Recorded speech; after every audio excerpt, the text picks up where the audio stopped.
Welcome to Business Innovators Radio, featuring industry influencers and trendsetters sharing proven strategies to help you build a better life right now. This is Andy Curry, your host. Today, I am really excited to have with me Nick Bradley. Nick has been speaking for 25 years. He's no stranger to the business. The content he speaks on is, the first one is called See, Feel, Do. The second one is on team building. The third one is from slumps to jumps. The fourth one is Ryder Cup experiences, and we're going to talk a lot about that here shortly. Nick speaks primarily in the U.S. He's based out of North Carolina. He has written 2 books. One of them is a bestseller, and we'll talk about that here in a little bit as well. And Nick, welcome to our program. Thanks very much, Andy. Pleasure to be on. We are really excited to have you with us, Nick, and I want to start out by asking you about your speaking business. What's your favorite topic to speak on, and what happens when you do it? How are you helping people? Yeah, I've been lucky in my career over 25 years. My background is professional golf and creating peak performance in those golf tours. I'll give you an example. U.S. Open champion Justin Rose was a student of mine who I took to number 5 in the world and European number 1. And most recently, I now consult with Ryder Cup teams, notably last year's 2014 European team, in terms of their strategy and peak performance. So I take that body of work that I've been doing for the last 25 years now and inject it, I guess, into companies and teams. Because what we've found out is that as a human being, first you have to function and then take that functionality into the company.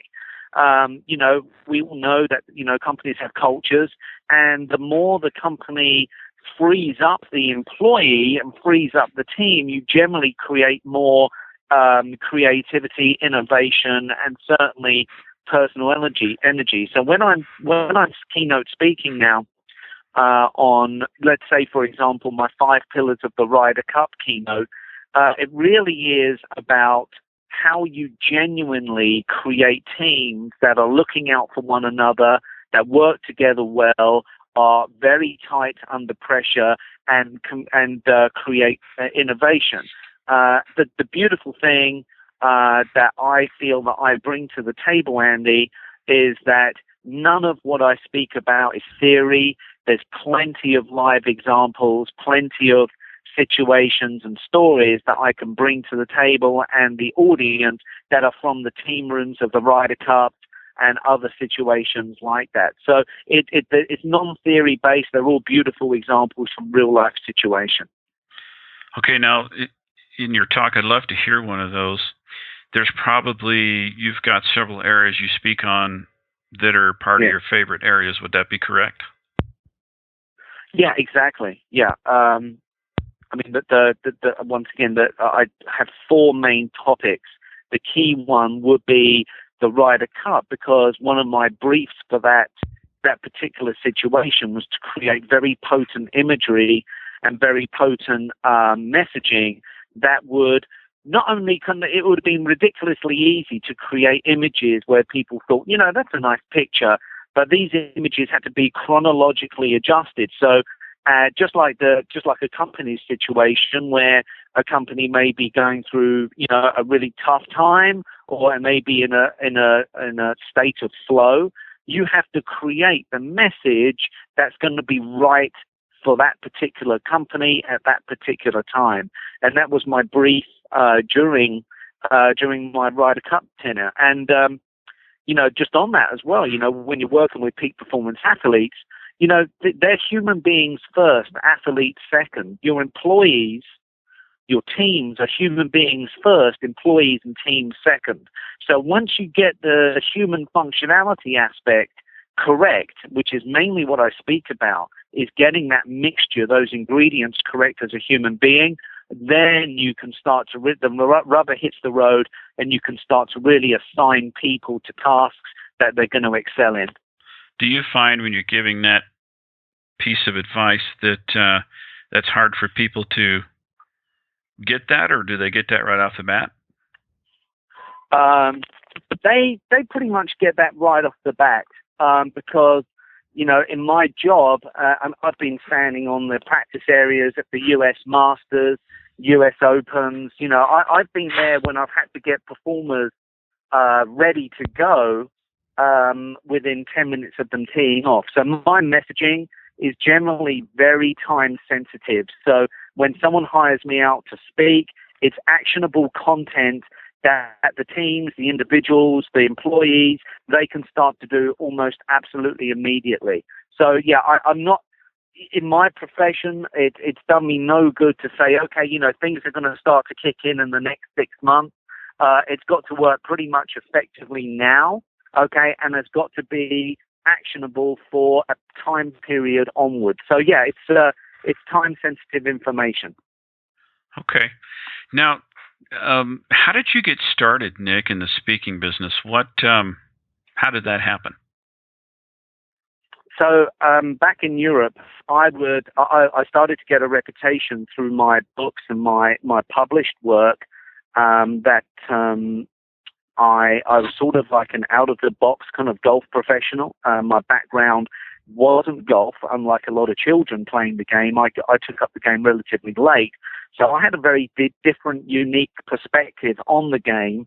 So I would start to get hired out by clients of mine, executive CEOs, that when I spoke to them about performance and mindset and emotional intelligence and cognitive wiring and stuff like that, they'd start to, they'd say, well, is there any chance that you could come and speak to my company or my teams about this? Because this really does cross over beautifully. Performance in one area is generally accepted and can mirror in another area. So I said, sure.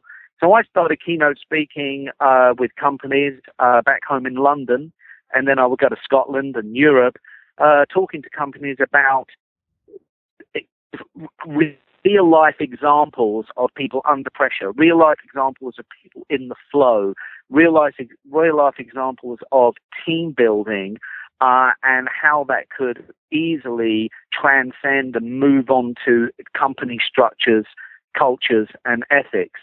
So it really started back in Europe when my clients, who were, kind of like high-end executives and what have you, said, you're talking about stuff here that I think would really be helpful in companies. Would you care to come and speak at mine? And I said, yeah, sure. So that's how it really started. Interesting. I'll bet you just had a ball since then, haven't you? I'll tell you what the beautiful thing about it is that, typically, for example, I'm working at the PGA Tour event next week in Virginia, in Gainesville. And, I'm going to be working with one person that week who's going to be playing for $1 million paycheck, which is a nice sum of money for a week's work. Sure. But what's beautiful about the speaking business is I can get up there for 60 minutes, 90 minutes and keynote to 400, 500, 600 people. And I feel I'm really contributing on a wider scale. And that's the beauty about my speaking now, is that I feel that I can blanket more people, a less is more sort of philosophy, which is really important. Well, that said, what event sticks out in your mind where you felt like you made a really big impact and you walked away on cloud nine just going, wow, that felt good? I can give you a really good example. I spoke last year in Philadelphia to the MLS, the Major League Soccer, which is really a growing business in this country. I'll give you an example of that. Do you realize that last year, for the first time in history, soccer ticket sales were higher than baseball sales? No, in the first time in history. Yeah, that's an amazing fact. Anyway, so I was keynote speaking in Philly, and I was talking about less is more, because playing golf at the highest level really is not about time management; it's about energy management. And I was talking about, certain ideas and philosophies and takeaway content that the people could use. And a gentleman put his hand up and he said, do you realize, he said, that I work 14-hour days? And, I said, really? I said, that's amazing. And through the art of the conversation in the next 10 minutes, I managed to get his 14-hour day into a 6-hour day. And just through the less is more philosophy, and I said, of that time, that 14 hours, how long in that 14 hours are you actually really working? And I gave the example of a light. You can get a light bulb and a laser, and they both use the same energy, but one can cut through wood and the other illuminates a room. And the only difference between the laser and the light bulb is the laser is focused energy. And I taught this gentleman how to get 14 hours work condensed into 6.5 hours. And he was very thankful for that because he got family time back and certain other things. So that's a good example of what I bring to the table from real practical examples rather than just theory. That's really interesting. Can you expand on that? What did you say to him? Just kind of a brief summary. How did you help him do that? Yeah, sure, no problem. So the first thing I wanted him to identify were the three fundamental things that he had to do in his work time. And he identified them. And I said, well, realistically, if you really concentrated, and didn't go on social media and didn't let the cell phone distract you. I call cell phones electronic focus splitters, by the way. But what I did was, by process of elimination, I just stripped down the non-essential to the essential. John Wooden said, don't confuse activity with achievement. And what we did was we just literally sliced away 6 hours of his day where he was doing the non-essential things which really weren't productive. And that's essentially what I do in my golf career as a consultant. I'll go into people and say, it's not a question of working harder, it's a question of working smarter. And then I draw examples from the golf world, like with Justin Rose or Ryder Cup teams or Kevin Chappell or Brad Fax, and talk about how I managed to strip down their processes into tangible chunks, which meant more, but meant them doing less, if that makes sense. Interesting. I love that. Well, let's talk about your book for a minute. You have a bestseller book. Yes. Actually, tell me the titles first of both your books. Sure. Well, my first book that I released in 2003 is called The 7 Laws of the Golf Swing. We've sold about 150,000 copies now around the world, and that was a breakthrough book, really, because it was the first ever golf instruction book which showed bone structures and the inside of the body, as opposed to some guy in a nice T-shirt hitting a golf ball. So I actually biomechanically broke the book down. And then last year I released my second book, Kinetic Golf, which really is about how you play the game. So strategies, emotional intelligence, and putting things together. And I'm going up to Boston next week to speak with my new publisher about my first book in regards to human functionality. It's called See, Feel, Do Innovation.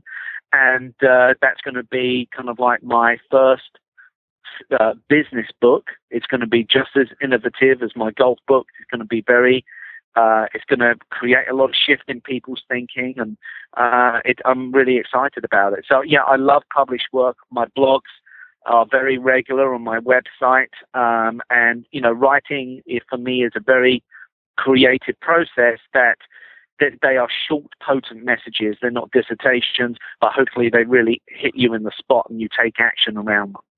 That's neat. I used to be interested in golf years ago, and you know how life gets in the way, and all of a sudden I wasn't. But I know enough to know that what you're speaking of, the manuals and different things that teach, they do just show the body, but you're showing the bone structure and all that. That's fascinating. Yeah, I didn't. I really didn't want to. I'm a very visual guy. And for me, if you're going to move someone to do something, you need to create an image in their mind, or you need to create a feeling in their body. And it's the same, if you look at the process of hitting a golf ball, it's see, feel, do. Now that template, see, feel, do, visualize, get the emotional muscle behind it, execute. that is the same in anything. It's the same in doing a business deal. It's the same in speaking to a sales team.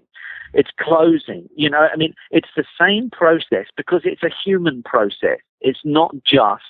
So when I work with players and teams and executives about peak performance in the workplace and on the golf course, it's the same thing because we're working with human beings first and then employees or whatever someone's title is second. So, it's a fascinating crossover. It's really fun to do. That's fantastic. Now, you and I had spoken earlier, and I correctly guessed that you are British, and yes. You came to the U.S., did you say 14 years ago? No, 10 years ago. 10 years now, ago, okay. Yeah. And would you briefly let the listeners know how that came about, because it's an interesting story from our point of view. Yeah, I'm a very goal-orientated guy, and I'd spent 10 years, 12 years of full-time teaching on the European tour. I'd coached 7 national champions, French Open champions, Italian Open champions. I've written my book.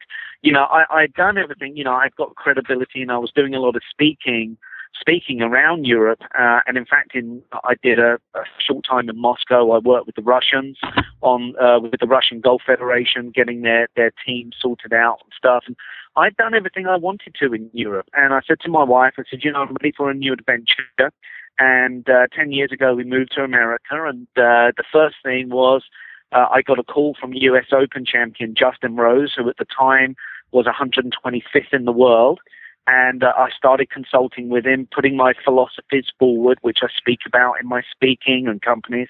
And he went from 125th in the world to number 5 in the world in just 20 months. And he went to European number 1. And so that took up, 17 weeks a year. I was out on tour. And then I just started speaking more and more and more. And, nowadays, I do less golf instruction. I do more company speaking and executive training. But yeah, so that's been a 10-year journey, and I'm at the top of my game now, and I'm just loving every moment of it. As we kind of briefly alluded to earlier, this week I'm going to be in Gainesville, Virginia, working with one player. But when I speak in front of 300, 400, 500 people, I feel that the contribution is a lot more because, obviously the volume of people is more. So that's why I get such a kick out of it now. Well, what a great story, Nick. And thank you so much for sharing with us what goes on in your life and the things you speak about, how you came about. That was fascinating, and we really appreciate your time. Well, thanks for having me. I've enjoyed every moment. Thank you. Thanks for listening to Business Innovators Radio. To hear all episodes featuring leading industry influencers and trendsetters, visit us online at businessinnovatorsradio.com today.